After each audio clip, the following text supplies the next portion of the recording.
Bab 1301. Ibu kota, Arkadina. Gerimis. Gerimis. Gerimis. Gerimis. Suara tetesan hujan samar-samar jatuh ke bahu seorang anak muda kekar berbaju hitam. Ini adalah minggu-minggu terakhir sebelum musim panas akhirnya berakhir. Dengan demikian, musim gugur masih beberapa minggu lagi sebelum tiba saatnya tiba.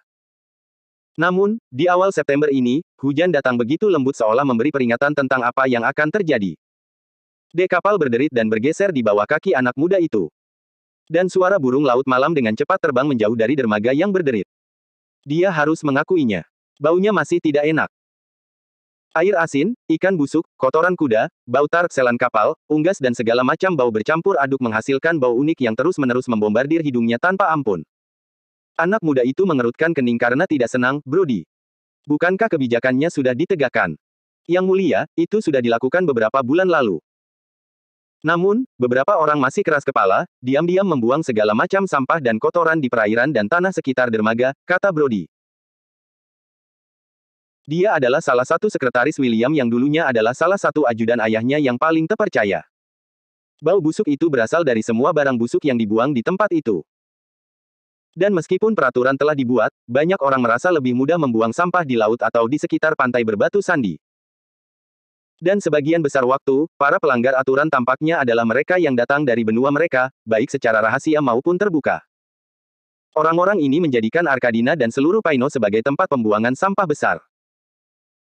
Dan bahkan ketika mereka datang untuk melelang banyak, ramuan, dan barang-barang luar biasa mereka dari Morgani atau wilayah lain, mereka tampaknya melakukan apa yang mereka inginkan.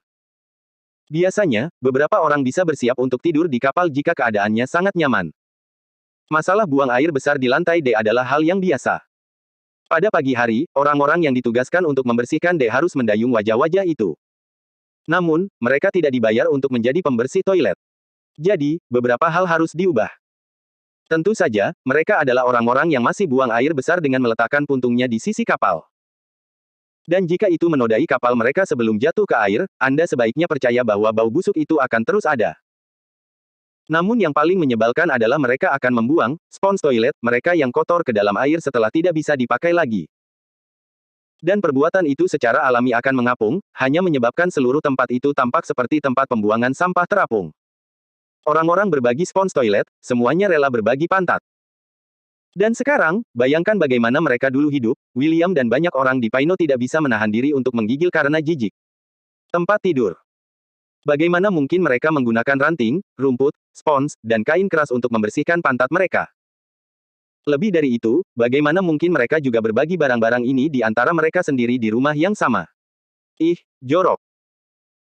Setelah menggunakan tisu toilet lembut dan halus dari Baymart, mereka merasa jika kembali ke cara sebelumnya, pantat mereka akan gatal dan meninggalkan bekas luka akibat penggunaan metode pembersihan yang kasar. Ya Tuhan. Bisa mereka berbagi barang-barang seperti ini? Sangat tidak higienis. Apalagi di masa pandemi seperti ini.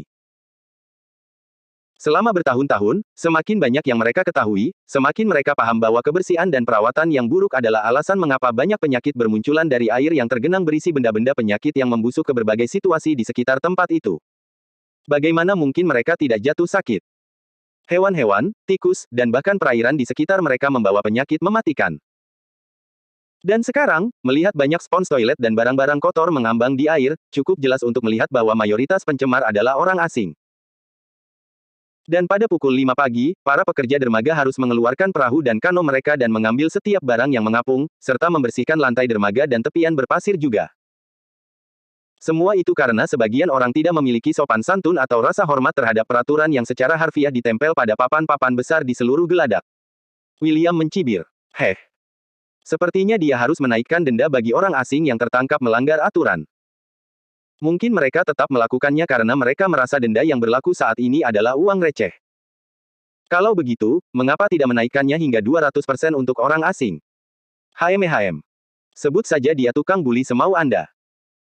Namun, jika dia tidak melakukannya secara berlebihan, mereka akan merasa seolah-olah mereka bisa menghinanya dan melemparkan umpan ayam ke wajahnya kapan saja. Sedangkan untuk warga Paino lainnya, mereka memiliki denda sendiri yang berbeda dengan warga Arkadin. Namun pada akhirnya, ada aturan umum yang menyatakan bahwa setelah seseorang tertangkap untuk kedua kalinya, rumah mereka juga akan bertambah.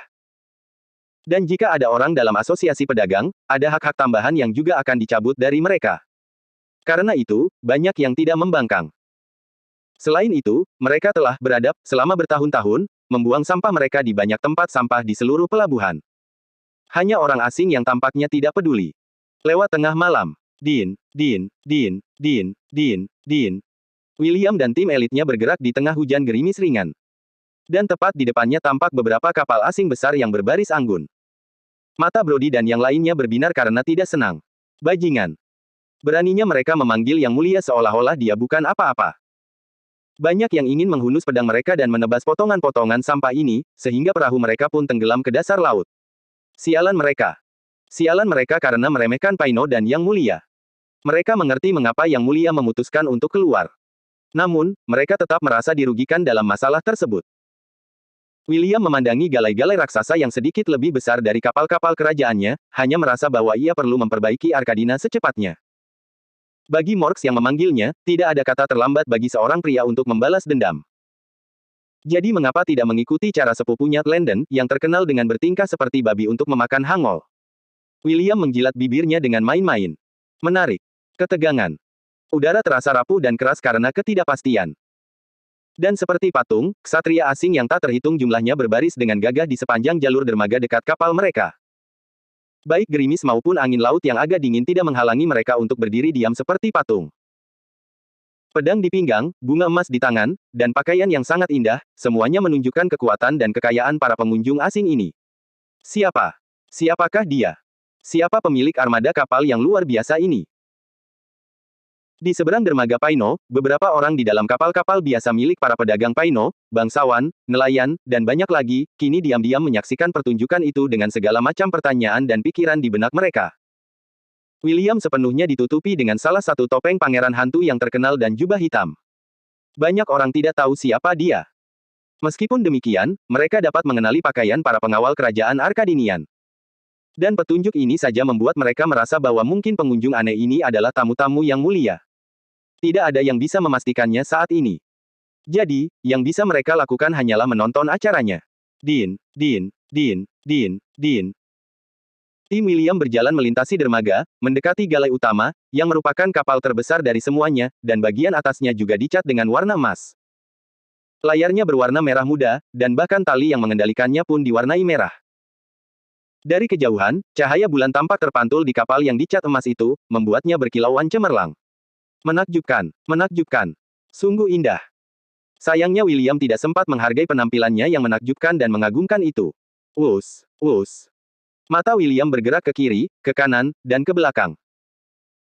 Di sebelah kirinya terdapat barisan ksatria asing, dan di sebelah kanannya terdapat barisan ksatria lain yang berdiri dalam satu garis lurus, hingga ke kapal utama. Dan saat ia berjalan lewat, para penjaga itu bahkan tidak membungkuk sedikit pun atau mengakui kehadirannya. Mereka menatap ke depan seperti batu, tidak ada yang menatapnya. Namun, bahkan saat itu, William masih bisa melihat penghinaan di mata mereka setiap kali ia mendekati mereka. Datang ke wilayahnya dan meremehkannya. Ini konyol. Tindakan ini sendiri menunjukkan betapa besarnya rasa hormat yang dimiliki orang asing tersebut terhadapnya dan rakyatnya. Mereka bertindak seolah-olah menghabiskan 1 detik lagi di sini akan membunuh mereka. Namun, siapa yang mengundangnya keluar? Apakah dia yang memanggil mereka ke Paino? Apakah dia yang memohon mereka untuk mengunjungi Arkadina? Tidak. Jadi, apa maksud sikapnya? Ekspresi William berubah dingin. Dan tak lama kemudian, ia mencapai tujuannya, berdiri di depan papan besar yang mengarah ke atas kapal yang menjulang tinggi itu. Lewat sini. William akhirnya mencapai puncak dan langsung disambut oleh ratusan prajurit yang berbaris di sekitar D besar. Dan di setiap jeda, ia juga bisa melihat obor api menyala untuk menyingkapkan lantai D yang diukir indah dan tampak seperti sebuah karya seni. Anak buahnya melompat naik ke kapal bersamanya, memperhatikan setiap detail kecil tentang kapal besar itu sambil diam-diam menghitung apa yang akan mereka lakukan jika keadaan berubah menjadi terburuk. Namun sebelum mereka dapat memperoleh gambaran yang lebih jelas, 3 lelaki kekar dengan penampilan yang mengerikan berjalan ke arah mereka dengan baju zirah ksatria lengkap. Tetaplah pada pendirianmu. Kata para lelaki itu, tanpa sedikit pun peduli pada Raja Kertas Paino ini. Marquess of Tuscalani, Marquess Rudolf, akan muncul dengan megah sekarang. Tenda Rudolf. Seketika semua orang menoleh ke lantai atas yang besar di atas dek. Ledakan. Beberapa gong emas yang ditempatkan dibunyikan dengan keras, diikuti oleh suara seruling yang dimainkan dengan megah. Baiklah. Jika orang-orang di kapal tetangga tidak bangun sebelumnya, tidak bisa tidur. Degup, degup, degup, degup. Suaranya bergema di udara terbuka. Dan hal berikutnya yang diketahui semua orang, beberapa wanita dengan pakaian yang sangat tipis dan lapang muncul dari apa yang tampak seperti lorong terbuka di lantai di atas dek. Tah, tah, tah. Para wanita melemparkan kelopak bunga yang tak terhitung jumlahnya dan menari dengan penuh semangat di seluruh tempat kejadian. Mereka menari tanpa peduli, perlahan-lahan menuruni tangga dan akhirnya mendarat di lantai dek. Beberapa wanita kemudian mengikuti kelompok penari dan pelempar bunga, mengenakan pakaian unik dengan keranjang buah-buahan di tangan mereka. Dan dari waktu ke waktu, mereka juga akan terbelalak dan tertawa malu-malu. William mengangkat alisnya sambil berpikir. Rencana kecantikan. Tertawa, tertawa. Para wanita itu tampak tertawa kecil entah apa.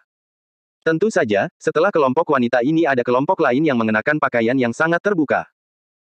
Para wanita ini memegang kipas bunga besar dalam berbagai corak merah muda, putih, dan hijau. Apa gunanya kipas-kipas ini di malam gerimis seperti ini? Hanya surga yang tahu.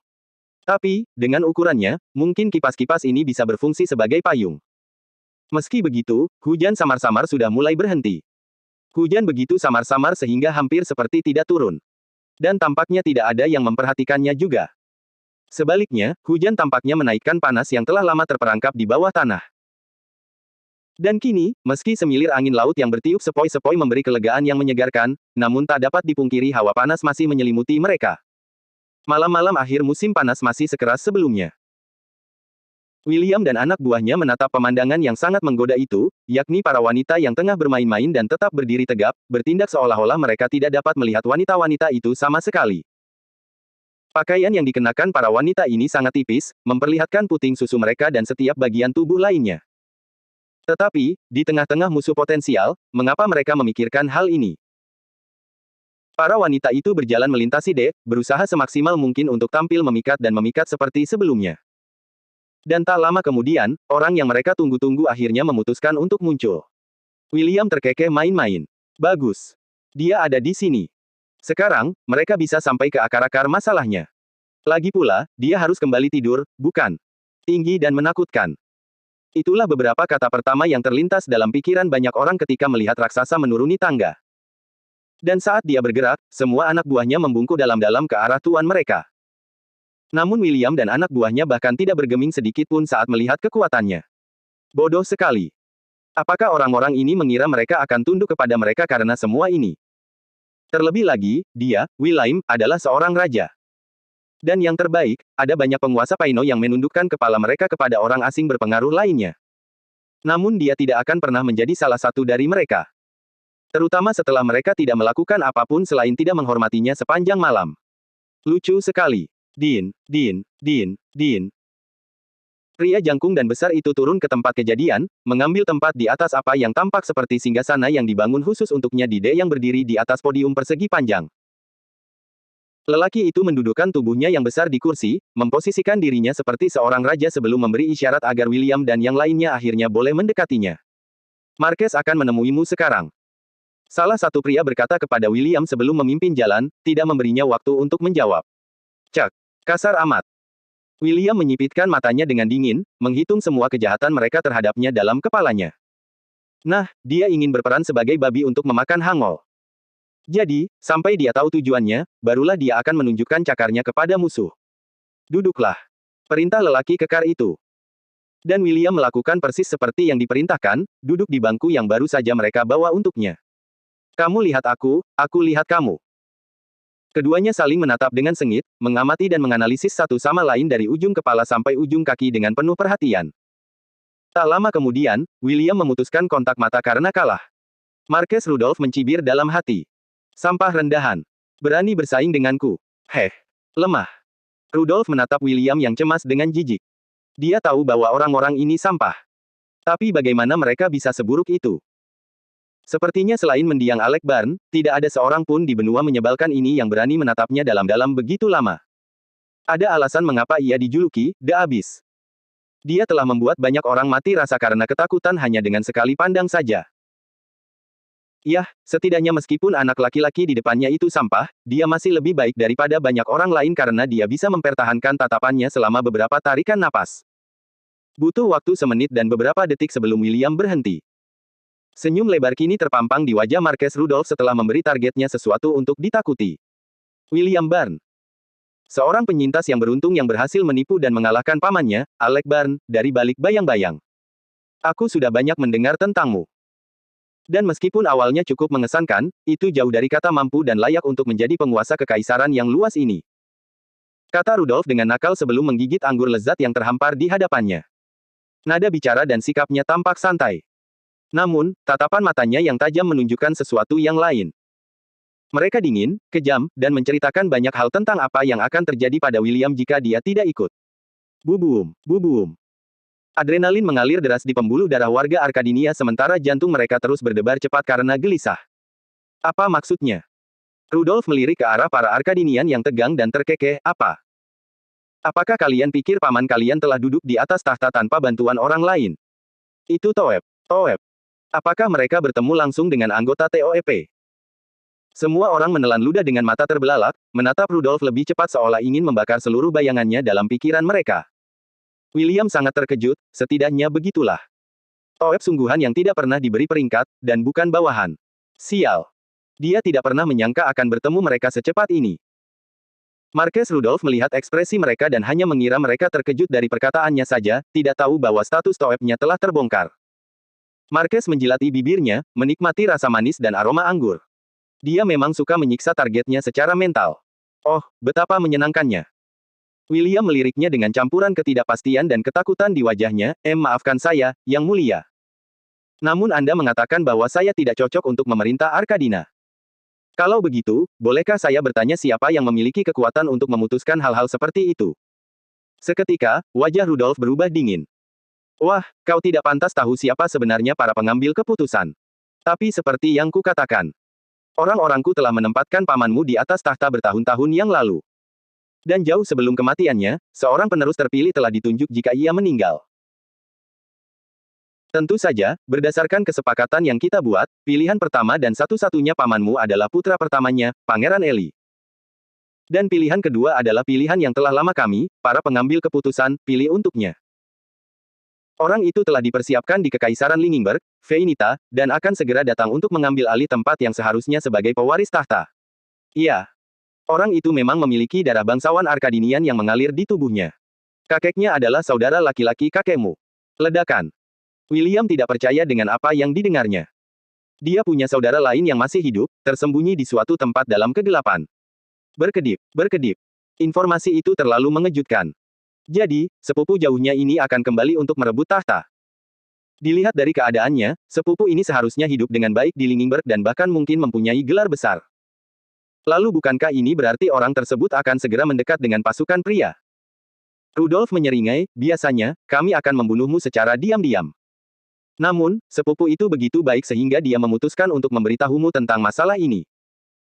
Jadi, sebaiknya kau menikmati masa pemerintahanmu yang terakhir sebagai Raja Arkadina. Karena sebentar lagi, pewaris tahta yang sebenarnya akan tiba. William Barnes, masa pemerintahanmu sudah dihitung. William Barnes, hari-hari kekuasaanmu sudah dihitung. Kata-kata itu bergema di telinga setiap orang seolah-olah itu adalah panggilan iblis itu sendiri. Rudolph memperhatikan penampilan mereka yang terkejut, lalu dengan hati-hati mengambil sebuah apel segar dan berair, menggosokkannya ke lengan bajunya dan menggigitnya dengan jenaka. Alasan sebenarnya mengapa mereka memilih untuk memberitahu William, daripada membunuhnya secara diam-diam, adalah karena dia akan menjadi mangsa serigala besar. Benar sekali. Sepupu jauhnya, Sebastian Barnes, lahir di organisasi itu. Iya. Beberapa orang dilahirkan, diinisiasi, dan dilatih oleh ordo tersebut. Dan anak laki-laki itu adalah salah satunya. Dan saat ia tumbuh dewasa, ia tetap menjadi bangsawan muda yang terkenal di Lingingberg. Namun, dia adalah sepertiga Arkadinian dan 2/3 Linggion. Jadi kakeknya menyuruhnya untuk tidak pernah melupakannya. Dahulu kala, kakeknya berencana membunuh kakek William, Oden, untuk merebut tahta. Sayangnya, rencananya gagal total karena Oden memiliki banyak pengikut yang setia. Namun karena sifat baik Oden, ia tidak tega membunuh darah dagingnya sendiri. Oleh karena itu, ia mengusirnya dari Arkadina dan tidak pernah kembali lagi. Heh. Kalau Oden tahu keputusannya akan merugikan cucunya, Rudolf tidak tahu apakah kakek tua itu akan menyesalinya atau tidak. Namun seperti yang terjadi sekarang, Sebastian sangat bertekad untuk merebut tahta. Pokoknya ceritanya begini. Kakek Sebastian berjuang untuk melarikan diri dari Paino bersama anak buahnya karena selain saudaranya, ia telah menciptakan musuh-musuh lain di Paino yang tidak sabar untuk mengunyahnya mentah-mentah sekarang setelah ia terpuruk. Tetap di Paino hanya akan menyebabkan kehancurannya. Dan itulah alasannya mengapa dia dan anak buahnya tidak punya pilihan selain menyamarkan diri mereka dan keluarga mereka, menaiki beberapa kapal mereka dan melarikan diri kemanapun yang mereka anggap cocok. Mereka mendarat di Lingingberg, Veinita dan berjuang untuk bertahan hidup dan bekerja keras di lingkungan yang memandang rendah mereka, dari Paino. Pertama, mereka membeli tanah yang megah dengan setengah dari uang yang mereka kumpulkan. Setiap pengikut mereka tinggal di tanah yang mewah itu, sehingga menghemat biaya. Selain itu, mereka semua tahu bahwa mereka sedang dalam kesulitan, jadi tidak ada penjaga yang mengharapkan gaji bulanan, setidaknya sampai mereka bangkit lagi. Kini, para wanita membentuk dan menanam makanan di perkebunan sementara para pria tetap berlatih, tetapi juga keluar untuk mengumpulkan informasi. Setelah beberapa lama, mereka membuka serikat pedagang kecil. Dan segera, serikat itu berkembang menjadi serikat yang lebih besar dan hebat yang sekarang ditempatkan di lebih dari 20 kota besar di Lingingberg, menghasilkan uang sebanyak mungkin. Semua orang penasaran dengan orang asing baru ini, dan hanya beberapa tahun kemudian mereka memilih untuk mengungkapkan identitas mereka, tanpa mempedulikan rumor yang beredar tentang mereka. Beberapa orang sudah lama menebak identitas mereka, sementara yang lain tidak tahu sama sekali. Namun konfirmasi dari mereka hanya datang setelah mereka membangun reputasi tertentu di beberapa bagian Lingingberg. Ya, tidak seperti seluruh kekaisaran tahu nama mereka begitu saja. Tidak. Mereka memulai dengan kota biasa, mendapatkan kepercayaan dan keuntungan di sana. Dan tak lama kemudian, orang-orang di kota-kota dan zaman tetangga mengenal serikat mereka. Dan setelah beberapa saat, mereka memutuskan untuk maju dan membuka cabang di kota lain yang jauh, dengan bantuan beberapa kontak baru mereka, sambil menjanjikan diskon besar atau barang gratis atas bantuan mereka. Seperti itu, populasi mereka telah menyebar selama beberapa dekade sekarang, mengikuti kakek Sebastian, ayahnya, dan sekarang, dirinya sendiri. Itu adalah tahun-tahun yang panjang untuk pertumbuhan. Selain itu, mereka juga membuka beberapa toko dan memiliki gua besar berisi biji besi. Dengan demikian, kekayaan mereka telah lama tumbuh. Tetapi faktor kunci yang membuat mereka memperoleh gelar di Lingingberg adalah karena kakek Sebastian mengambil seorang wanita Linggion sebagai istri keduanya. Dapat dikatakan saat itu wanita tersebut adalah satu-satunya istrinya, mengingat ia meninggalkan istri pertamanya di Arkadina. Wanita itu menolak untuk membantu atau melakukan apapun dengannya. Dia menikahi istri pertamanya 6 bulan sebelum dia berencana untuk merebut tahta. Saat itu, dia berusia 16 tahun, dan Oden berusia 18 tahun. Mereka memiliki dua saudara tiri, yang mewarisi rambut panjang dari tangannya. Banyak yang tertarik untuk mengetahui bahwa Oden naik tahta pada usia 15 tahun setelah ia dewasa karena ayah mereka telah lama diracuni dan perlahan-lahan sekarat. Jadi, pria itu ingin melihat Oden naik tahta sebelum ia meninggal. Dengan demikian, Jude Barons telah lama berencana untuk membunuh saudaranya Oden tetapi gagal dan diketahui oleh semua orang. Kala itu dia orangnya cepat marah dan berdarah dingin, ingin cepat mendapat hasil, dan karena itu dia memperhitungkan musuhnya. Tahukah Anda, setelah pernikahannya yang terburu-buru, dia bahkan tidak menghabiskan malam bersama istrinya, hanya karena dia ingin bergegas dan menuju markas rahasianya. Di sana, dia menyelesaikan rencananya dan bergegas ke ibu kota untuk mengalahkan Oden. Maka setelah ia diasingkan, istri barunya yang biasa memandangnya dengan kagum dan menjilati kakinya, kini memalingkan mukanya dengan jijik dan tidak mau meninggalkan kedudukannya yang mulia untuk mengikutinya. Itu saja. Dia tiba di Lingingberg, menikahi putri seorang bangsawan setelah beberapa tahun mendapatkan pijakan di kekaisaran. Jangan salah paham. Dia memang bersenang-senang dengan banyak wanita setiap hari. Namun, mereka adalah budak kesenangan yang rahimnya dihancurkan. Dia tidak akan pernah mau menikahi wanita rendahan. Dan meskipun begitu, dia terus menunggu dan menunggu untuk menangkap ikan besar, dan berhasil. Dan wanita itu melahirkan ayah Sebastian, yang kini lahir sebagai bangsawan Lingingberg. Setelah itu, ayah Sebastian hanya menikahi satu istri saja. Ada alasan mengapa mereka melakukan ini. Pertama, mereka sebagian adalah keturunan Arkadinian, jadi jika mereka membuat marah istri mereka yang berkuasa karena wanita bangsawan yang lebih murah atau lebih rendah, mereka hanya akan merugikan diri mereka sendiri.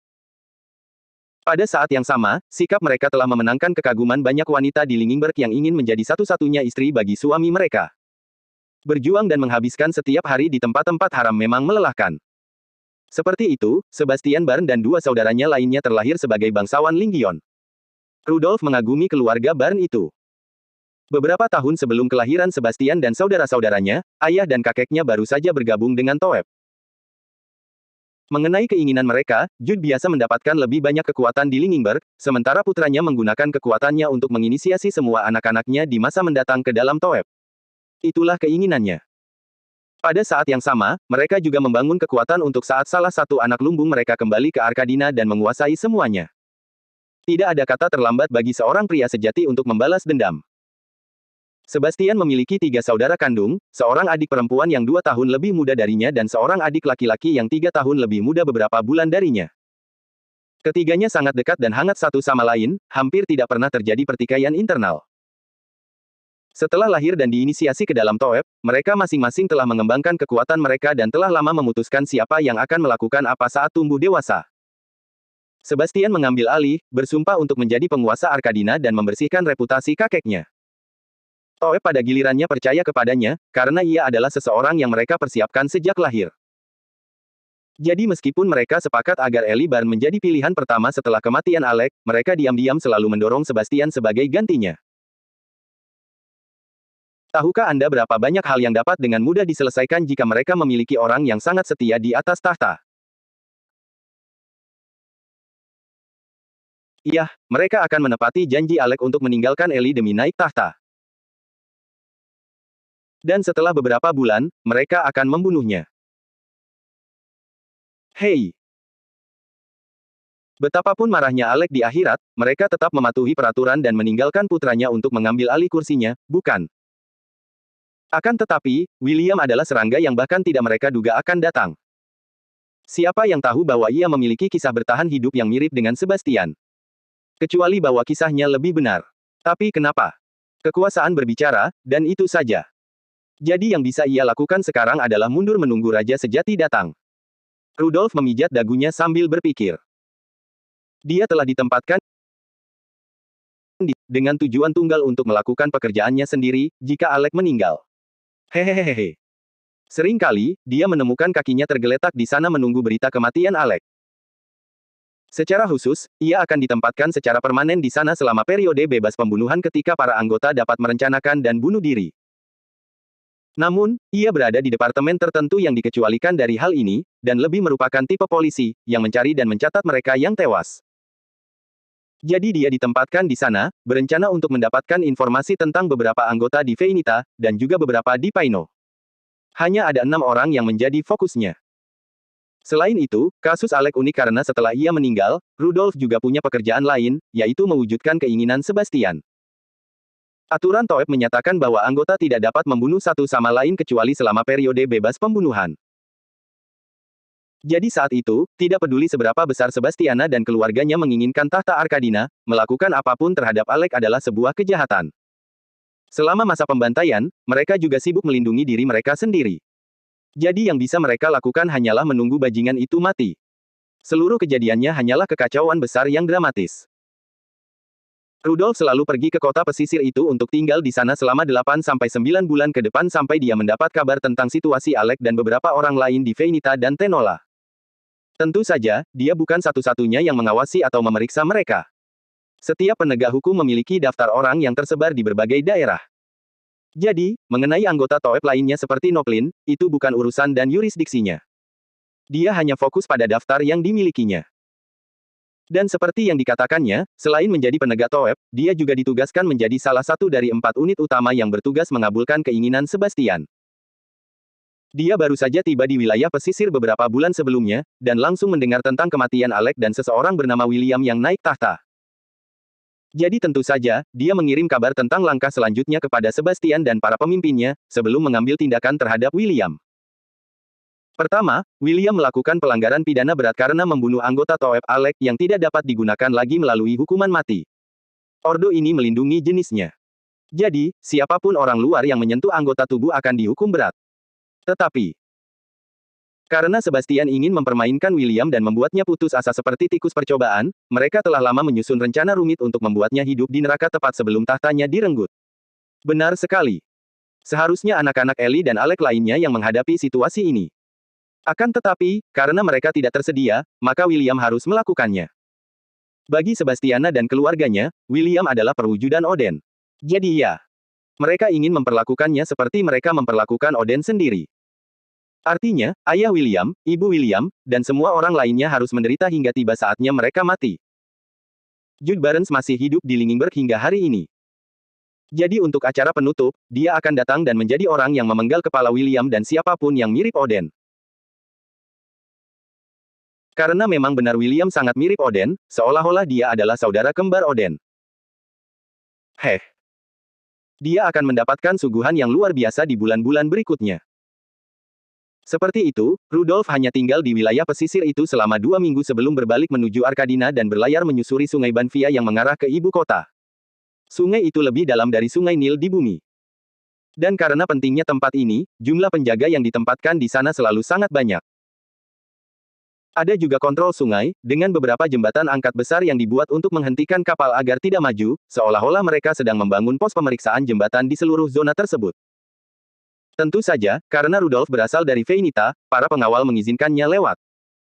Terutama setelah mendengar bahwa ia memiliki pesan untuk Yang Mulia. Mereka membiarkannya pergi tetapi mengirim pesan untuk memperingatkan William. Hanya saja William baru saja tiba di Arkadina seminggu yang lalu, setelah dipulangkan oleh orang Baymardia. Dia pergi ke pesta pernikahan Landen dan kembali mendapati pesan dari orang asing yang datang padanya. William terkekeh. Apakah mereka pikir dia tidak berani melakukan apapun terhadap mereka karena jabatan mereka? Membunuh. Jaminan seorang raja. Rudolf memandang William dan orang-orang Arkadin lainnya dengan tatapan penuh percaya diri yang menunjukkan bahwa mereka tidak akan pernah menentangnya. Namun, tepat saat ia mengira William akan hancur dan menyerah sepenuhnya, sebuah tawa keras terdengar, membuatnya tertegun. Hahaha. William tertawa terbahak-bahak, seakan-akan menertawakan badut. Lucu. Lucu sekali. Dengan penuh permainan, William bersantai di kursinya dan mengambil beberapa apel. Ketuk, ketuk, ketuk. Dia melemparkannya ke 3 Arkadinians pertama di sampingnya. Dan tentu saja, dia menyimpan yang terakhir untuk dirinya sendiri. Kegentingan. Dia mengunyah dan tersenyum pada Rudolf secara misterius. Sangat berair. Sangat berair. Berani. Rudolf menjadi lebih dingin dari sebelumnya, menyipitkan mata jurangnya ke arah William dengan tajam. Betapapun lambatnya dia menyadari bahwa tindakan William sebelumnya adalah palsu. Bajingan itu sama sekali tidak takut padanya. Bahkan sekarang, William memperlakukan mata jurangnya seperti tidak ada apa-apanya, dengan tenang menikmati dirinya sendiri seolah-olah dia adalah tamu sungguhan di sini. Apa yang salah dengan orang ini? Apakah dia menganggap dirinya sebagai mendiang Alec Barn? Sungguh gegabah. Sungguh arogan. Apakah dia percaya bahwa dia, sendirian, akan mampu menghentikan Toeb dari diam-diam mengambil alih Arkadina? Naif. Rudolf mengubah posisinya, berubah dari santai menjadi garang di kursi singgasananya. Otot-otot di sepanjang rahangnya menegang. Dan saat ini, ia berusaha sekuat tenaga untuk tidak mencabik William hingga terbelah 2. Beraninya dia bermain dengannya, si Marquess Rudolf yang hebat. Wah. Kesombonganmu akan menjadi kehancuranmu. Kesunyian. Keheningan panjang pun terjadi. Dan yang dapat didengar banyak orang hanyalah suara apel yang dikunyah, deburan ombak yang menenangkan di bawah, dan beberapa suara samar dari sekitar pelabuhan. Keheningan itu mengandung ketegangan yang tampaknya membekukan waktu bagi semua orang. Lihat kiri, lihat kanan.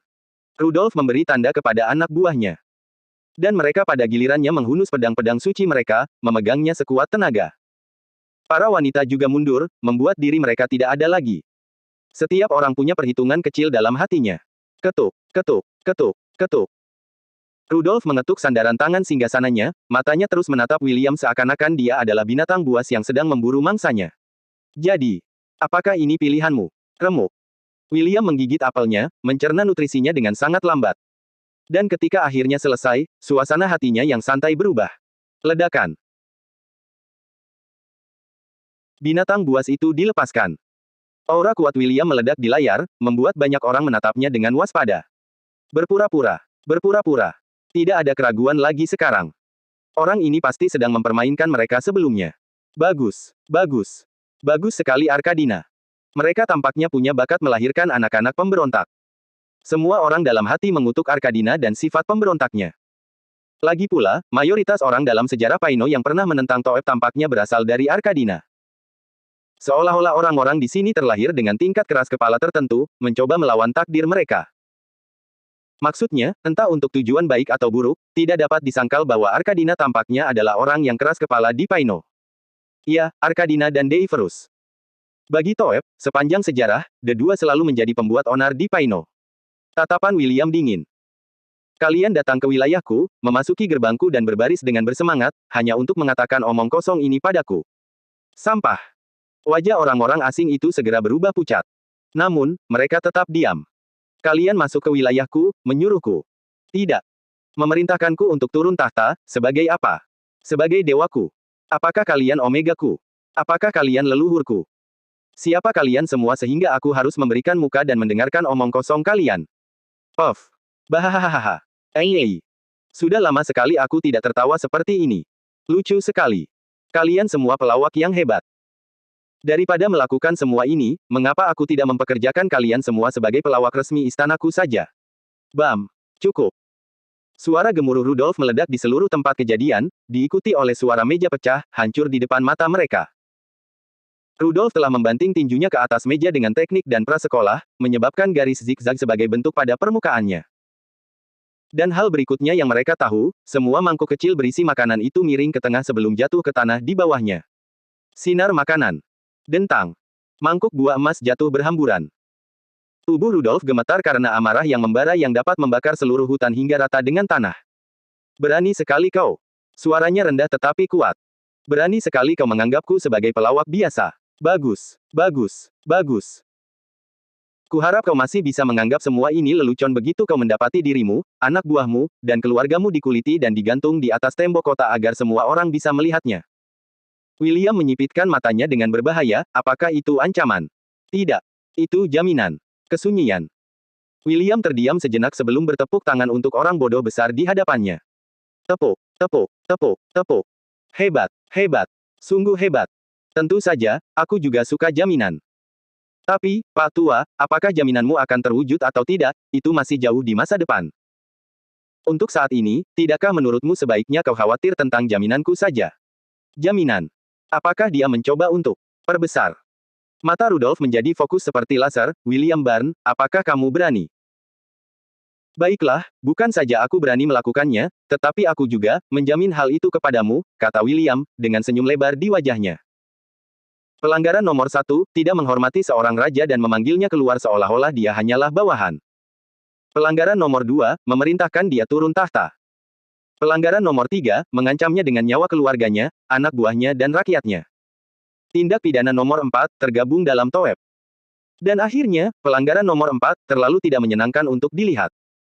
William menatap pelaku di hadapannya dengan dingin. Tuan Rudolf, kesalahan terbesar Anda adalah meremehkan lawan Anda.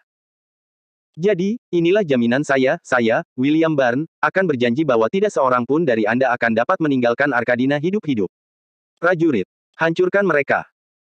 Suara William memanggil, dan sebelum seorang pun bisa bereaksi, badai prajurit Arkadia telah melompat ke dalam kapal dari segala arah. Apa? Baru sekarang Rudolf dan yang lainnya menyadari betapa gilanya William. Bahkan jika mereka bukan dari Toeb saat mereka menyebutkan status morg mereka, dia masih berani melawan mereka seperti ini. Apakah dia sudah lelah hidup? Ketapel. Tanpa membuang waktu, Rudolf menghunus pedangnya. Ia telah berlayar ke wilayah musuh, mengira musuh akan memiliki akal sehat di kepalanya. Segala sesuatunya selalu berjalan seperti ini, dimanapun dia dikirim. Itulah reputasi Morgani. Ditambah lagi, meski tidak mengenal Morgani, hanya melihat tingkat kekayaan dan besarnya hartanya saja akan membuat banyak orang tidak berani menyentuhnya karena mereka tidak ingin mengundang masalah. Situasinya dapat dilihat seolah-olah dia memiliki seorang ayah kuat yang menjaganya. Jika ayah seseorang adalah makhluk terhebat di Hertfilia, bahkan jika putranya melakukan kekejaman dan kesalahan, semua orang akan takut untuk melawan putranya. Bahkan jika mereka membencinya, mereka harus menyingkirkan cakar mereka dan tersenyum pura-pura. Mereka tidak punya pilihan dalam menghadapi kekuasaan. Dan ini adalah perintah dan logika standar di sini. Jadi, mengapa bajingan ini mencoba menentangnya? Apakah dia bodoh? Tidak ada yang bisa menahan amarah Toeb. Sentuh satu helai rambut di kepalanya dan anak itu tidak akan mati mudah. Mereka akan mencari berbagai cara untuk menyiksa dan membiarkannya hidup selama puluhan tahun, hidup dalam keputusasaan total, hampir membuatnya gila. Saat ini, pelanggarannya terus menumpuk satu demi satu. Pertama, dia membunuh Alex. Lalu, dia menolak untuk menyerah. Dan sekarang, dia berani mengangkat pedangnya melawan anggota Toep lainnya juga. Hebat, hebat, hebat sekali William Barnes. Wah. Rudolf menendang meja yang sudah pecah itu dengan keras sambil mengayunkan pedangnya seolah berusaha memegang erat benda tersebut. Teriak, teriak, teriak. Aksinya tampak meyakinkan dan mengintimidasi. Namun, tidak ada maksud tertentu yang membuatnya tampak tidak gentar sama sekali. William bukan orang baru dalam menghadapi tekanan psikologis. Jadi dengan sangat tenang, ia menghunus pedangnya dan menemukan posisi bertarungnya. Yang satu ramping, yang satu raksasa. Siapapun pasti akan bertaruh pada kemenangan Rudolf. Fisiknya memberinya sebagian besar keuntungan dalam pertempuran. Dia tampak seperti binatang buas yang menjulang tinggi ketika berdiri di samping William. Namun masih terlalu dini untuk mengatakan siapa pemenang sesungguhnya. Rudolf menjilati bibirnya dengan ganas. Wah, ingat. Ini jalan yang kau pilih. Jadi jangan salahkan aku karena bersikap kejam. Bung, aku juga bisa mengatakan hal yang sama untukmu. Sekarang. Seperti yang dikatakan sepupu kesayanganku. Bagaimana kalau kita berdansa? Ting. Keduanya beradu pedang dengan penuh semangat. Dan seperti yang diduga, William kalah telak. Iya. Teriak Rudolf sambil mendorong tongkatnya ke belakang. Kuat. Sangat kuat. Itulah yang ada dalam pikiran William, mengingat seberapa jauh ia telah terdorong mundur. Itu baru permulaan pertempuran, tetapi pergelangan tangannya sudah dipaksa berputar pada sudut ekstrim yang membuatnya terasa sakit. Otot-otot dan urat-urat Rudolf yang menonjol sudah terlihat jelas hanya dengan serangan itu saja. Dan melihat seberapa jauh dia mendorong lawannya, Rudolf merasa puas diri, kembali menyeringai pada kekuatannya. Dan dengan beberapa lambaian lagi, dia dengan kuat menghantamkan kata-katanya kepada William dari segala sudut. Teriak, teriak, teriak, teriak, teriak. Suara udara bersiul berbahaya. Fokus, fokus, fokus, fokus. William menghindar seolah sedang menari, mencondongkan tubuh ke kiri, ke kanan, merunduk, dan bahkan terjatuh ke belakang, semua itu dilakukannya demi menghindari bilah pedang yang mematikan itu. Dan semakin dia menghindar, semakin ganas pula Rudolf. Bahahaha. Wah. Hebat sekali kau bisa menghindar dari pedang ilusi petir selama ini. Percayalah, bukan orang sembarangan yang bisa melakukannya. Kata Rudolf dengan seringai nakal di wajahnya. Dan untuk pertama kalinya, William dengan jujur setuju. Jangan salah. Tebasan Rudolf bukanlah sesuatu yang biasa. Perhatikan baik-baik garis miringnya. Getaran. Itulah kata terbaik yang dapat dia ucapkan ketika meneliti masalah tersebut. Bayangkan seutas tali yang dipegang erat di ujungnya. Lalu, bayangkan seseorang menjepit dan menarik tali dari bagian tengahnya. Getaran yang terjadi pada tali, bergoyang maju mundur, serupa dengan getaran yang dilihatnya pada pedang. Benar. Pedang itu, meskipun tampak siap, bergoyang ke samping setiap kali ditebas. Ini juga berarti serangan pedang akan mencakup rentang lebar yang lebih tebal juga. Terlebih lagi, fakta bahwa benda itu bergetar terus-menerus membuat William sulit melihat lokasi pasti di mana serangan itu ditujukan. Ini mungkin tampak seperti informasi yang tidak berguna bagi banyak orang. Namun dalam pertempuran, seseorang dapat terhindar dari serangan. Menghitung sudut dan membuat prediksi seranganlah yang akan membuat seseorang tetap hidup. Dia tidak bisa bermalas-malasan, atau dia akan dipecat tanpa menyadarinya. Sialan. Wah, wah, wah, wah. Keringat menetes di dahi William saat serangan semakin ganas datang. Hahaha. Nak, di mana rasa percaya dirimu sekarang? Ada apa, tidak bisa menahan teknik ilusi petirku? Hehehe. Kalau kau pikir kau bisa mengalahkanku dengan melakukan dan menyerang, maka itu terlalu buruk. Kau tidak tahu dari mana asalku. Astaga, wah. Aku sudah berada di medan perang selama lebih dari 5 jam, hanya menggunakan teknik ini. Jadi, jika kau pikir aku akan mengurangi kecepatan cahayaku, pikirkan lagi. Dengan itu, Rudolf memusatkan seluruh kekuatannya ke serangan berikutnya, dengan tujuan menebas William hingga setengah mati. Makanlah pedangku, kau makhluk rendahan. Wus. Pedang itu bergerak tak percaya sementara William dengan cepat bergerak ke samping seolah-olah menyelam ke dalam air. Sialan. Teknik macam apa yang mereka ajarkan pada para bajingan di Morgani? Dia tidak tahu apakah itu ilusi, tetapi dia benar-benar merasa hidupnya akan segera berakhir. William berguling dan dengan susah payah menyeret tubuhnya dari lantai. Melihat bahu kirinya, dia seharusnya merasa takut. Cedera yang baru saja ia alami sangat mengerikan. Yaitu, lapisan kulit paling atas yang tipis telah teriris seolah-olah seseorang sedang mengiris daging tipis. Sangat buruk. Permukaannya kini berwarna merah, dengan darah terus-menerus mengalir keluar darinya. Terakhir kali William merasa sedekat ini dengan kematian adalah ketika Ellie dan Connor hampir membunuhnya di salah satu markas rahasianya. Sialan. William menggertakkan giginya sambil melihat lawannya mengayunkan pedang di tangannya dengan main-main. William Barn. Aku memberimu pilihan, bukan? Yang harus kau lakukan hanyalah menundukkan kepalamu yang jelek itu untuk kembalinya monark yang sebenarnya. Kau hanyalah monark yang tidak diinginkan oleh siapapun. Jadi, biar ku jelaskan sekarang. Bahkan jika kau berhasil membunuhku, permintaanmu akan tetap berakhir sama. Kau, William Barn, akan mati. Darah William menjadi dingin ketika mendengarkan Rudolph. Jika mata bisa membunuh, Rudolph pasti sudah lama mati sekarang. William memendam rasa sakit yang dirasakannya di bahunya, memfokuskan kekuatannya pada pedangnya, menunggu lawannya mendatanginya. Itu benar. Akan bodoh jika dia menyerang lebih dulu. Orang ini punya banyak teknik aneh dari Morgani. Dan William tidak suka kejutan selama pertempuran. Namun tatapannya yang terpojok justru semakin menyenangkan Rudolph. William. Kurasa kalian pria yang waras. Tutututututut. Jangan coba-coba menjadi seperti mendiang pamanmu yang suka memberontak itu. Kalian tidak punya apa yang dibutuhkan untuk menjadi Alec Barn berikutnya. Jadi, jangan coba-coba menjadi seperti itu. Begini saja. Karena aku menyukaimu, aku siap menawarkanmu kesepakatan seumur hidup. Sebuah kesepakatan. William tetap diam, mendengarkan raksasa di hadapannya. Terpikat dan tenggelam. Rudolph menyeringai percaya diri. Dia tidak bodoh. Benar. Dia telah meremehkan banyaknya orang idiot di dunia ini. Tidak seorang pun yang memiliki hak istimewa akan berpikir untuk melakukan apa yang baru saja dilakukan William. Jadi, dia datang ke wilayah kejadian, berpikir dia bisa langsung keluar setelah menyampaikan pesan. Ditambah lagi, dengan segala hormat, siapa yang menyerang pembawa pesan? Bukankah dia hanya melakukan pekerjaannya di sini? Menurutnya, William sudah keterlaluan. Dan demi menjaga keselamatannya di tempat ini, dia memutuskan untuk membuat kesepakatan dengan bocah nakal itu. Tentu saja, apakah dia akan menepati dan menjunjung tinggi kesepakatan itu merupakan masalah yang sama sekali berbeda.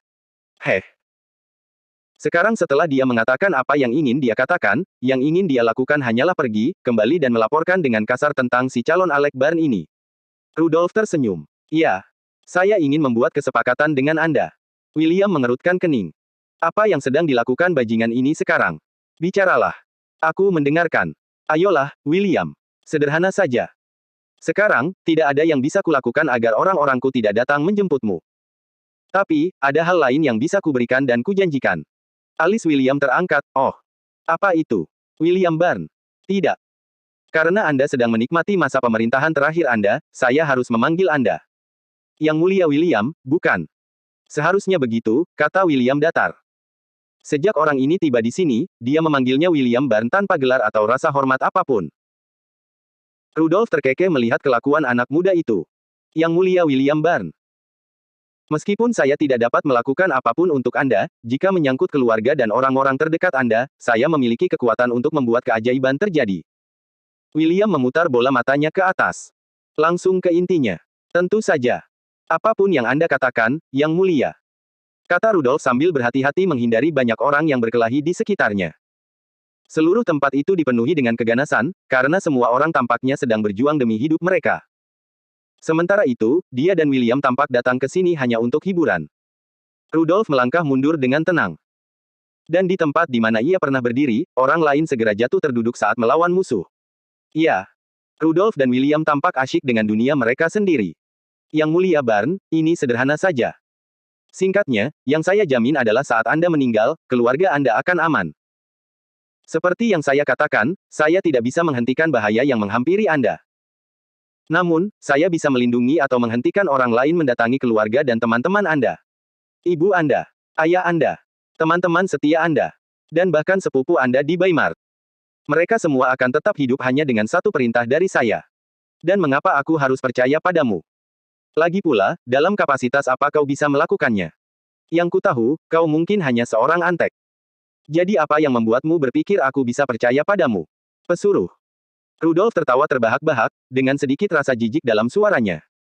Yang mulia Barn, meskipun aku tidak bisa mengatakan betapa kuatnya aku bukanlah antek. Posisiku jauh lebih tinggi daripada seorang antek. Jadi, kumohon. Jangan menghinaku. Oh. William mendengarkan dan mengemukakan pikirannya secara mendalam. Dengan cara orang ini bersikap, dia seharusnya tidak termasuk dalam kelas yang kurang di Toeb itu. Lalu, posisi apa yang telah dicapainya? Sejauh ini, mereka belum mengetahui semua posisi Toeb, hanya mengetahui kelas apa yang diikuti Alec, Noklin, dan Baron Cain yang ditangkap, berkat beberapa pesan rahasia yang ditemukan. Sekarang pertanyaannya, berapa banyak kelas yang ada? Apakah orang ini memiliki posisi yang lebih tinggi daripada mendiang Noklin atau Alec Barn? William ingin tahu. Wajah Rudolf masih terdistorsi oleh rasa jijik setelah dibandingkan dengan antek-antek yang biasa mereka dapatkan dari benua-benua kecil. Dia benar-benar morg. Jadi, menurut mereka, posisi apa yang akan dia dapatkan? Jangan menghinanya. Yang mulia Barn, percaya atau tidak, itu tidak penting. Sekarang, satu-satunya pilihan Anda adalah mempercayai perkataan saya. Atau, apakah Anda ingin melihat seluruh keluarga Anda dikuliti hidup-hidup dan digantung di tembok kota? William menyipitkan matanya dengan berbahaya, apa yang kau inginkan sebagai gantinya? Anak pintar. Yang kuinginkan sederhana saja. Biarkan aku dan anak buahku pergi, dan aku tidak hanya akan meninggalkan Arkadina untuk selamanya, tapi aku juga akan menggunakan sihirku, menjamin bahwa tidak akan ada hal buruk yang menimpa orang-orang yang kau cintai. Jadi, apakah kita sepakat? Iya. Dari laporan tentang penyerangan yang dilakukannya hingga laporan tentang kematian Alec, disebutkan bahwa pria ini adalah pria yang sangat mencintai keluarga. Dia bisa berjalan di atas perut binatang buas karena keluarganya. Artinya, satu-satunya kelemahannya yang diketahui adalah keluarganya. Jadi sudah pasti, di saat-saat putus asa seperti ini, orang ini tidak akan membuang waktu untuk menerima tawarannya. Tangan Rudolf tetap di udara untuk beberapa saat, menunggu William untuk menjabatnya. Namun tak lama kemudian, senyum malu-malunya berubah kaku karena marah yang tak terkendali saat melihat setan kecil itu, yang hanya berdiri di sana seolah-olah dia, Rudolf, tidak terlihat. Beranikah dia? Mata Rudolf membara panas setelah semua hinaan yang diterimanya hari ini. Wah, apa maksudmu? William bahkan tidak mau repot-repot berbicara dengannya. Selama ini, ia baru pulih setelah didorong ke sudut oleh Rudolf. Seperti Sherlock Holmes, mata dan pikirannya telah memperhitungkan apa yang akan dia lakukan untuk mengamankan kemenangannya. Pertama, serang titik khusus di kaki. Minta target untuk melangkah ke dalam lubang di lantai. Berdirilah pada posisi yang lebih tinggi daripada orang yang sekarang berada di dalam lubang, gunakan pukulan ke tubuh, tendang dagunya, dan paksa dia jatuh ke belakang. Blokir serangan amarahnya, lemahkan rahang kiri lagi, serang tulang rusuk. Patah tulang kiri, serang tulang rusuk lagi dan akhiri serangan dengan mematahkan pipinya, membuatnya terkilir secara permanen untuk terakhir kalinya. William mengakses segalanya seperti film dalam pikirannya. Dan kali ini, ketika rencananya sedang berjalan, dia menyerang lebih dulu. Apa? Nak? Kamu? Bah. Rudolf tidak sempat bereaksi karena tiba-tiba kaki kirinya mati rasa. Dan karena refleks, ia mencoba menstabilkan dirinya dengan kaki kanannya. Namun karena dorongan kecil dari William, kaki kirinya jatuh langsung ke lubang yang baru terbentuk di dek. Celepuk. Grah. Pasak kayu itu menusuk kulitnya dengan menyakitkan. Luka ini pasti terbentuk malam ini melalui pertarungan orang lain. Jadi, tepi lubang yang tajam itu akan sangat menyakitkan bagi siapapun yang jatuh ke dalamnya. Sialan. Rasa sakit ditambah hilangnya kendali atas kaki kirinya membuatnya marah. Namun bagaimana mungkin ini semua yang telah direncanakan William untuknya? Pah, pah, retak, pah, ledakan. William tidak membuang waktu untuk menendang Rudolf habis-habisan, mengincar titik terlemahnya, hingga kedua rahangnya tampak terkilir. Iya. Dia, William Barn, mungkin bukan orang terkuat, tetapi dia adalah salah satu orang terpintar dan tercepat. Kecepatan tampaknya adalah anugerahnya. Dan itulah sebabnya dia berhasil menghindari serangan petir sebelumnya. William teringat pada sepupu jauhnya dan mencibir. Ingin mengancam keluarganya dan lolos begitu saja. Cek. Naif. Sebastian Barn. Tak lama lagi mereka akan bertemu. Namun, saat ini ia harus membuang sampahnya. Landon terbangun di tengah malam, hanya merasa ingin mengumpat dan berteriak ke udara seperti tikus tanah. Jumlah notifikasi yang diterimanya dari pertarungan hampir mati William terlalu banyak, seolah-olah dia menerima beberapa notifikasi telepon sekaligus. Ding, ding, ding, ding, ding. Dengan bantal di atas kepalanya, menangis tanpa air mata. Dia benar-benar menderita dalam hidup ini. Setelah menepuk-nepuk bantalnya untuk kesekian kalinya, dia segera menutup matanya dan mulai menghitung domba. Dia akan menghadapi hari-hari yang panjang. Jadi, bagaimana mungkin dia mampu mengurangi waktu tidurnya seperti ini? Waktu berlalu dalam sekejap mata, dan sebelum Landon menyadarinya, mereka sudah berada di sekitar perimeter Davaren. Bagus. Akhirnya mereka bisa memulai misi TP. Wiu. Angin laut bertiup, dan suasana menjadi sedikit lebih dingin dari biasanya.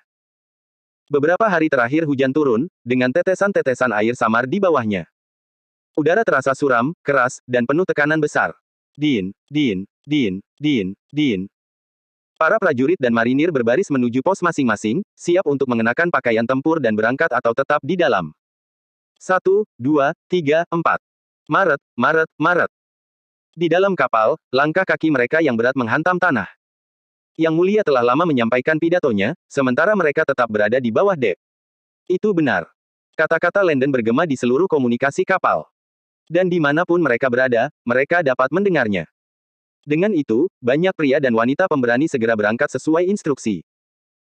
Landon dan Josh berjalan ke pusat kendali kapal utama bersama beberapa orang lainnya. Salam militer. Tuan-tuan. Tenang saja.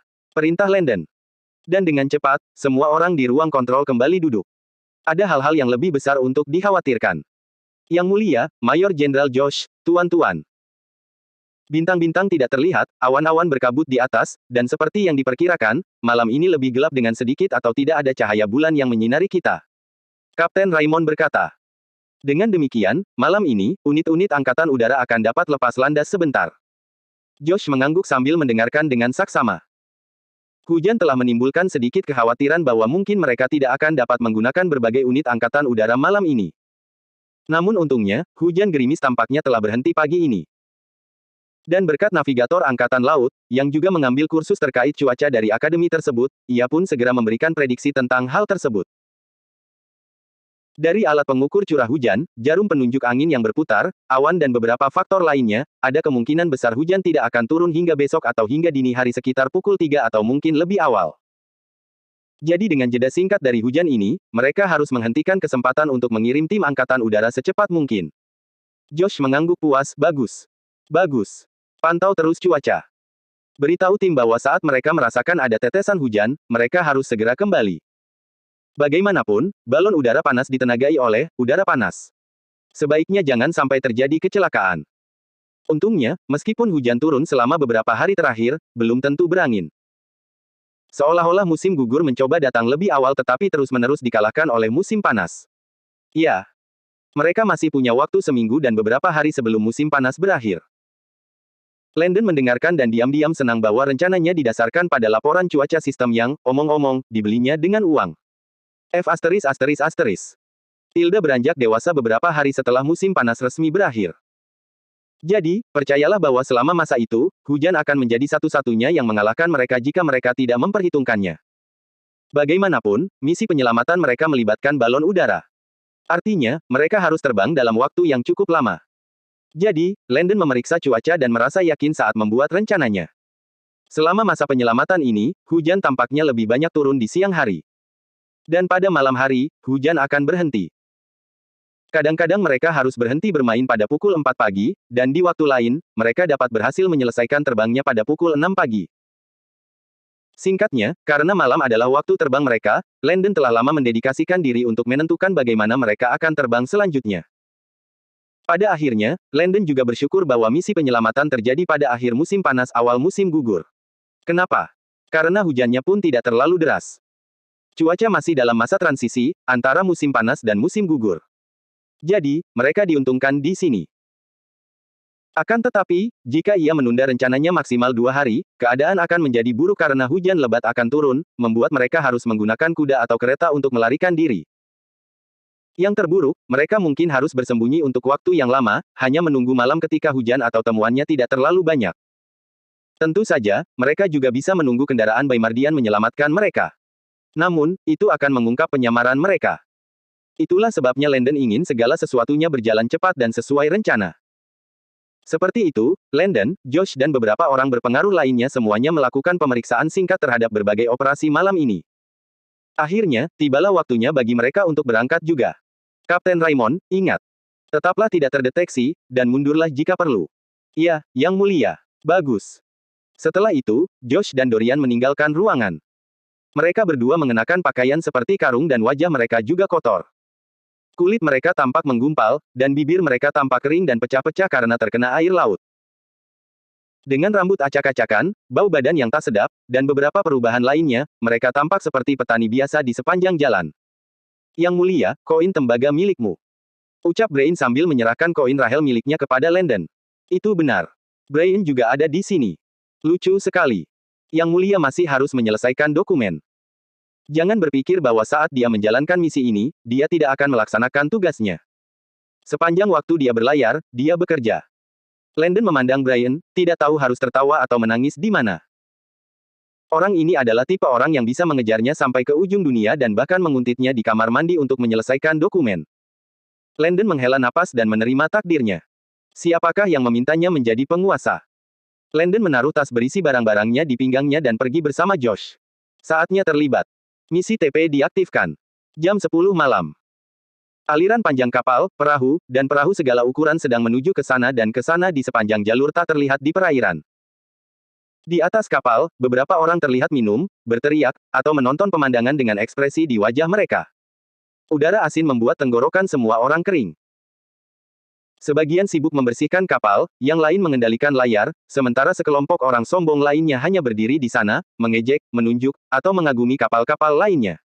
Indah sekali. Kau lihat itu. Bukankah itu milik Chariton Java yang terkenal? Apa? Kapal Chariton Java yang agung. Astaga. Aku tidak percaya kita memiliki hak istimewa untuk berlayar di samping armadanya. Iya, iya. Apakah menurutmu semua orang bisa menjadi Chariton di usianya? Benar sekali. Di usianya yang ke-29, dia sudah dianugerahi gelar Chariton setelah menciptakan ramuan awet muda. Konon, satu botol saja bisa laku seharga 20.000 koin perak. Sial. Layak menyandang gelarnya. Suara-suara dari mereka yang berada di atas kapal-kapal tetangga terlalu hebat untuk diabaikan. Landon memiliki sedikit ketertarikan di matanya tetapi tidak peduli untuk melihat armada milik Chariton Java yang hebat ini. Ramuan awet muda. Maaf, tidak ada. Desir, desir, desir, desir, desir. Landon, Josh dan anggota tim lainnya mendayung kano kecil mereka dengan hati-hati di sepanjang perairan. Mereka terhimpit oleh kapal-kapal besar yang menjulang tinggi.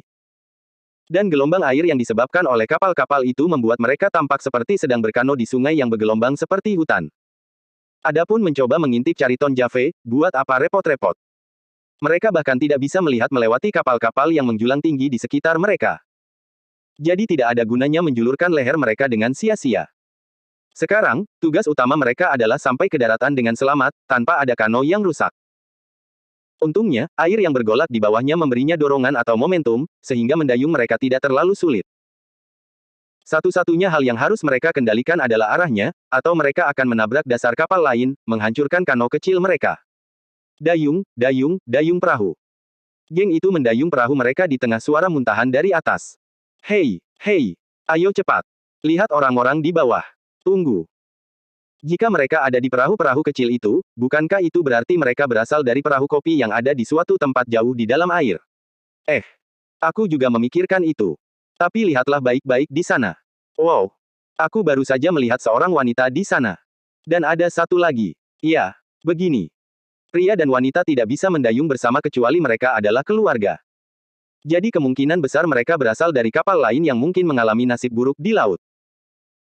Sejauh yang kita tahu, kapal besar mereka pasti sudah tenggelam beberapa hari yang lalu, dan mereka telah mendayung sejak saat itu untuk mencari daratan.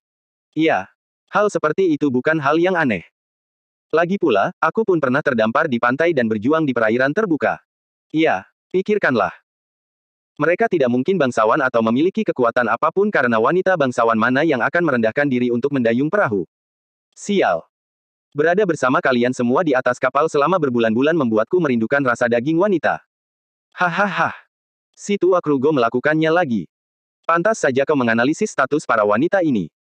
Yah, setidaknya kau tidak akan menderita akibat apapun saat mengincar mereka. Iya. Mereka mungkin terlihat kotor, tetapi siapa yang bisa menjamin bahwa dia tidak akan menjadi cantik setelah dibersihkan? Aku mau yang itu. Hei gadis. Kenapa kau tidak tinggalkan saja bajingan-bajingan malang itu dan datang ke ayah? Lihat. Aku bahkan akan menurunkan tali untukmu jika kau setuju. Ya, gadis. Kemarilah. Krugo lama kita sangat bersemangat dan bertenaga untukmu. Dayung, dayung, dayung perahu. Para prajurit dan marinir wanita, yang kini menjadi sasaran para lelaki yang kelaparan itu, sama sekali tidak mau menjawab atau memperhatikan mereka. Seperti halnya Ao, Siulan, Makian, dan suara ejekan dari para lelaki terus berlanjut tanpa henti, bahkan ada yang melemparkan apel atau buah busuk ke arah mereka di bawah. Tetapi apapun yang mereka lakukan, tim Landon dan Josh sepenuhnya terfokus pada pengendalian kapal mereka. Dan tak lama kemudian, mereka akhirnya sampai di dermaga, menambatkan perahu mereka ke banyak tiang kayu, sebelum membayar salah satu penjaga dermaga di sekitar. Ayo, 200 koin tembaga untuk setiap kapal. Pria gemuk dan rakus itu berkata dengan jijik. 200. Itu tidak adil.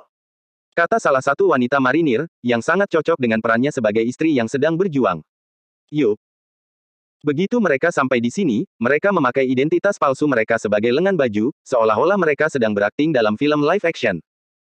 Wajah semua orang berubah terdistorsi karena keengganan. Dan penjaga dermaga, yang tidak tahu bahwa dia sedang tampil di acara TV realitas, mencibir mereka seolah-olah sedang melihat kotoran. Ada alasan mengapa petani biasanya memilih berlayar melalui kapal perjalanan umum yang juga mengangkut barang. Mereka paham bahwa orang-orang akan menindas dan mempersulit diri mereka sendiri. Oleh karena itu, mereka selalu memilih untuk mengambil risiko dan memasuki kapal pengangkut besar. Ditambah lagi, mungkinkah mereka dapat mendayung dari sini ke kerajaan lain di perairan yang berbahaya? Seluruh kelompok tampak takut tetapi tidak mau. Penjaga dermaga. Ini tidak adil. Bagaimana kami bisa membayar 200 koin tembaga untuk setiap kano? Apakah ini harga yang Anda bayarkan untuk seluruh masa tinggal kami per perahu? Senyum sang nahoda dermaga melebar, tidak. Ini per malam. Apa? Seru Josh. Tentu saja, kau pasti bercanda. Kami datang dengan 5 perahu. Jadi maksudmu kami akan membayarmu 3 bulan dari gaji yang kami dapatkan hanya untuk 1 malam. Kau gila. Itu berarti 1000 koin tembaga untuk kano kecil mereka per malam. Lalu bagaimana jika mereka ingin menghabiskan 10 malam di sini? Bahkan Josh tahu betapa konyolnya itu. Paling banter, seharusnya 5-10 koin tembaga per malam. Tidak heran jika penjaga dermaga selalu kaya. Orang-orang ini melakukan perampokan kelas atas. Semua orang tidak mau, dan hendak membantah. Namun tak lama kemudian, sebuah suara berat bergema. Berhenti. Apa yang terjadi di sini? Siapa? Semua orang menoleh kebingungan, lalu tercengang melihat pria yang mendekati tempat kejadian perkara. Hah? Bukankah ini Chariton Java?